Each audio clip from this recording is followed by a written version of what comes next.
নমস্কার বন্ধুরা, নিয়ে আসলাম বরবটি রেসিপি। বরবটি বা ডাংগুটি বা রামাইশ যে কোনো কিছু বলা যায় এটাকে। এখানে সব কিছু আনা হয়েছে একসাথে, তিনটা সবজি, তাই একখানে রেখে দিয়েছি। এখানে আর কয়েকটা নিয়ে নিলাম, বরবটি নিয়ে কেটে নিলাম। আর এরকম করে আলুটাও কেটে নিলাম একই সাইজে। দেখেন তো কেমন হলো আলুগুলো কাটা, এক সাইজের হয়েছে তো দুটোটা কাটা। তারপর কেটে এখানে রেখে দিলাম। আর পুরনে দিলাম কালো জিরা, শুকনো লঙ্কা, পেঁয়াজ কুচানো, থেতানো রসুন, আর দিলাম তেজপাতা দিয়ে ভালো করে নাড়াচাড়া করে একটু সময় ভেজে নিলাম। একটু সময় ভাজা হওয়ার পরে দিয়ে দিলাম ধুয়ে রাখা কাটা বরবটি আর আলু দিয়ে আর একটু সময় ভেজে নিলাম। তারপর দিয়ে দিলাম মশলা, নুন, হলুদ, লঙ্কার গুঁড়ো না, জিরার গুঁড়ো, ম্যাগি মশলা, চিনি দিয়ে ভালো করে আর একটু সময় কষিয়ে নিলাম।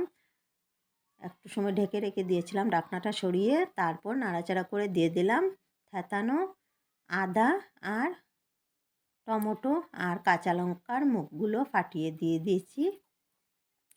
দিয়ে আর একটু সময় নাড়াচাড়া করে ঢেকে রেখে দিয়েছিলাম, ঢাকনাটা সরিয়ে। এখন আরও একবার ভালো করে নাড়াচাড়া করে দিয়ে দিলাম। এখন দেব জলগুলো দিয়ে আর একটু সময় নাড়াচাড়া করে ঢেকে রেখে দেবো। তারপর এটার জন্য রেডি করব পাঁপড়। একটু পাঁপড় দিয়ে দেবো এটাতে ভেজে।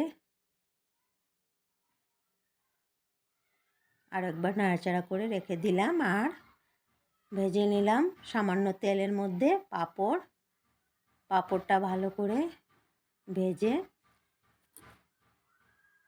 দিয়ে দিলাম গুঁড়া করে, একদম ছোট ছোট করে ভেঙে নিলাম। আর মিডিলে দিয়ে দিলাম পাঁপড়গুলো, দিয়ে ডুবিয়ে দিলাম ঝোলের মধ্যে, দিয়ে আর একটু নাড়াচাড়া করে স্টিমটা কমিয়ে ঢেকে রেখে দিলাম। জলটা কিছু শুকিয়ে আসছে, এখন আর একবার দিয়ে দেবো নাড়াচাড়া করে। কেমন শুকিয়েছে জলটা দেখলাম, বয়েল হয়ে গিয়েছে সব কিছু। আরও একটু শুকাবো, এটা একদম মাখো মাখো করব। গরম মশলা দিয়ে আর একটু সময় ঝোলটা শুকিয়ে নিলাম। তারপর নাড়াচাড়া করে ভালো করে সবজির সাথে গরম মশলাটা মিশিয়ে নিলাম। তারপর আর একটু ফুটিয়ে নিলাম ভালো করে। ঝোলটা শুকিয়ে যাওয়ার পর নামিয়ে নেব। গরম মশলা দিয়ে আর একটু নাড়াচাড়া করে আর একটু সময় ফুটিয়ে নিলাম। আর একটু সময় ফুটিয়ে নামিয়ে নিলাম। দেখেন খুব সুন্দর হয়েছে, কাঁচা লঙ্কা দিয়ে করেছি, তবু কালারটা দেখেন খুব সুন্দর হয়েছে আর খেতেও ভীষণ টেস্টি হয়েছে। কেমন হলো আমার বরবটি রেসিপি পাঁপড় আলু দিয়ে বলবেন।